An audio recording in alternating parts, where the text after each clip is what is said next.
Remember that song from a few years back that had everyone really riled up? You know, it was super sexual, had a ton of moaning, and what was with that weird religious element? Regardless of what era you're from, you can probably think of something that fits this description. But what most of you are probably not thinking of, either because you forgot it or because you never heard it in the first place, is actually a Ray Charles song. No, it's not Georgia on My Mind or Hit the Road Jack, but it did do three things that those songs didn't. Make a lot of people mad, make Ray Charles really famous, and change the course of music history forever. If you weren't around in 1959 or the last 60 years have taken a toll on your memory, don't worry. Just sit back, relax, and let me tell you the story of Ray Charles's What Did I Say?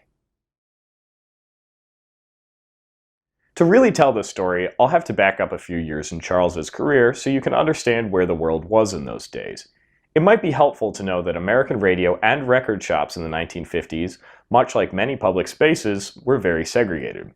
While a handful of black artists like Louis Armstrong, Nat King Cole, and Ella Fitzgerald had success on white radio and the pop charts, the music of many talented black performers was confined to the black radio and the R&B charts, which specifically measured the music consumption of black audiences. Ray Charles, often called the Genius, had been active on these R&B charts since the late 1940s, long before mainstream white audiences were familiar with him. His first recording contract came from Swing Time Records, but most of his material was modeled after that of Nat King Cole, a famous black singer of jazz and pop who had crossed over to the pop charts and had fans of all races.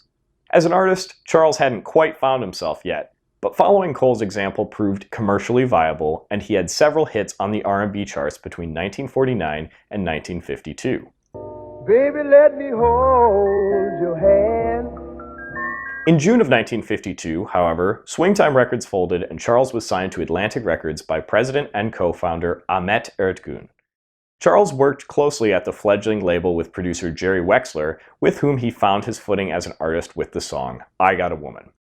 By taking the structure and chords of the gospel music he'd been performing since his childhood and making secular music with it, he created something unlike anything people had heard before. Going around, taking me way over town. That's good to me. I Got a Woman was a smash on the Billboard R&B chart and became Charles's first #1 on the chart in 1954. The floodgates were open. He'd found his sound and a dozen more hits followed on black radio. The next few years saw Charles and his elite R&B backing band on a ruthless string of tours around the United States, playing up to 300 dates a year. Not trusting the quality of the pianos at the hundreds of venues he'd visit every year, he brought with him a Wurlitzer electric piano, which other musicians made fun of for its small size. In 1958, Charles discovered an all-girl vocal group known as the Cookies and brought them into his band, renaming them the Raylettes and supplementing his own voice with those of Pat Lyles, Gwen Berry, Darlene McRae, and de facto leader Margie Hendricks, who would also eventually become Charles's side piece. It was on one of these many hundreds of tour dates that What Did I Say?, our song in question, was born. Somewhere in Middle America, Charles and his band were playing a meal dance. It's a 4-hour show with a 30-minute break in the middle. After 3 hours and 48 minutes of performing, however, the band had exhausted every number they knew.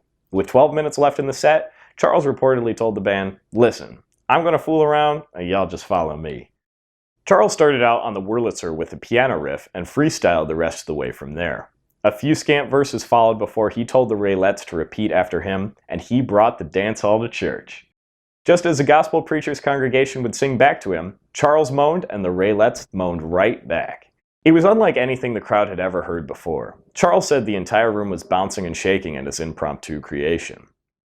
Audience members rushed up to the band after the show, asking where they could buy a copy of the yet unrecorded song.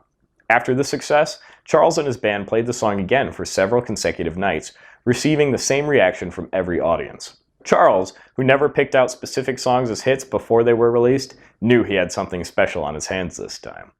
The group recorded the song on February 18, 1959 at the Atlantic Studios in New York City in their usual 3 or 4 takes. Engineer Tom Dowd cut the 7.5-minute recording down into 2 3-minute halves, with part 1 put on the front of the record and part 2 on the back. The record was held for summer and finally released in June 1959. Because Charles wrote the song on the fly, it'd be an exaggeration to call any of the lyrics profound.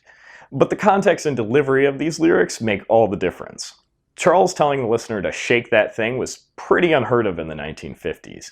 It's hard to even categorize the grunting and groaning exchange between Charles and the Raylettes' lyrics, but their presence on the record was also unprecedented in its time.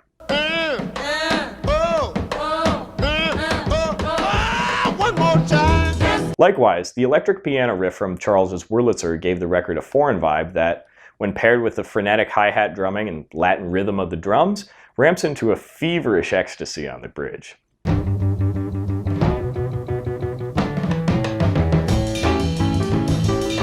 It's also important to note that while Charles had used elements of gospel music to sing about secular matters before, What Did I Say captured its frenzied energy and quite openly used it to sing about sex.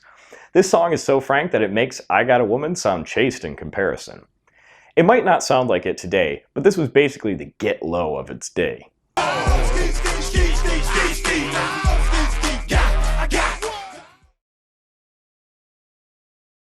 Because so many elements of this song were revolutionary for the time, you may think this was a surefire hit, but it faced challenges with the public.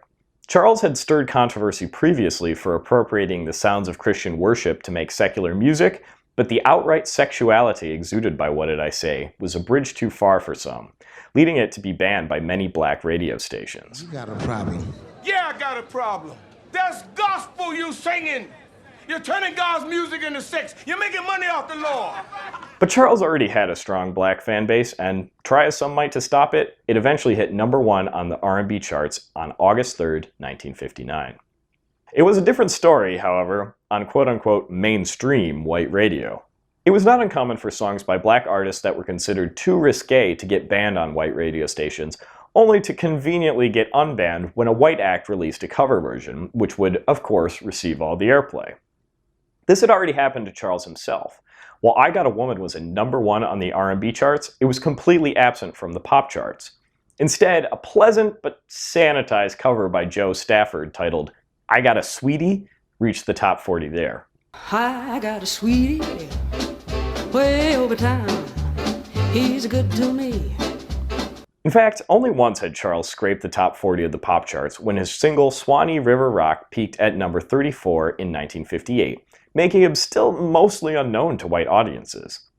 But none of that could stop a record as riveting as What Did I Say?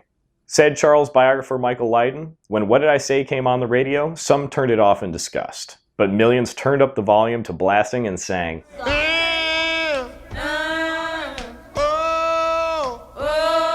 along with Ray and the Raylettes. All press ultimately must be good press then, because the song began climbing the Hot 100 pop charts as debate continued around the song's so-called vulgarity, as well as the fairness of using the sounds of black worship to sell music to white audiences, with some going so far as to call it sacrilege. The song ultimately peaked at number 6 on the Hot 100, proving Charles's mainstream breakthrough and his first gold-certified record. It spent 15 weeks on the chart. The song was a huge hit at Charles's live shows, with a tour manager recalling that it sounded like a revival meeting when Charles played it, except his congregation was composed of white teenagers. Other acts had them singing along, but who else had them hollering, squealing, and moaning like Ray? The importance of What Did I Say may not have been readily apparent to the public of 1959, but it was immediately recognized by some of the next decade's greatest hitmakers. The Animals' Eric Burdon, the Beach Boys' Brian Wilson, the Beatles' Paul McCartney and John Lennon, the Spencer Davis Group's Steve Winwood, and Them's Van Morrison all cited What Did I Say as a major influence on their musical careers. Likewise, the song must have had a hand to play in the outcome of R&B as a whole. Would Motown, funk, disco, or rap have happened without What Did I Say? I'd love to get transported to an alternate universe where this song never came out, just to hear what music sounds like. I have a feeling it would be a little more vanilla. What Did I Say has been ranked on Greatest of All Time lists by multiple institutions, including VH1, NPR, and the Rock and Roll Hall of Fame. Rolling Stone even placed the song at number 10 on their list of 500 greatest songs of all time. It's been debated who first created soul music. Clyde McPhatter, Etta James, Hank Ballard, and Ray Charles are all cited as key figures in its creation. But regardless of who sang soul music's first note, it's unquestionable who brought it to the forefront of the musical conversation: the one and only Ray Charles. Always humble, Charles said, "If I was inventing something new, I wasn't aware of it. In my mind, I was just bringing out more of me." So what became of Charles himself? Well, after the general public finally learned about the genius through What Did I Say, he used his newfound power to negotiate a new recording contract at ABC Records. He remained a popular act the rest of his life and was still placing songs on the Hot 100 some 30 years later. When hosting Saturday Night Live in 1977, Charles even used What Did I Say to poke fun at the record industry's historical preference for white recording acts. The skit, set in the 1950s before What Did I Say was recorded, shows Charles's record label letting a dorky white group known as the Young Caucasians record What Did I Say before him. Unsurprisingly, they sing it in the most banal, unsoulful way possible. What did I say?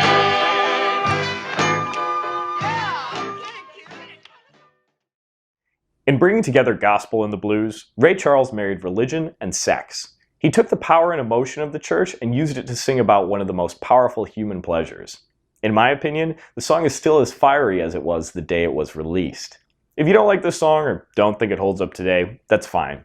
It's all subjective anyway. The song was released in 1959, and you can tell. But you can't say he's not expressing himself on the record. Ray Charles taught the world to say what you want, I wanna lick you from your head to your toes. in the way you want it, even if what you're saying isn't a word at all. Ray Charles taught the world to sing from the soul.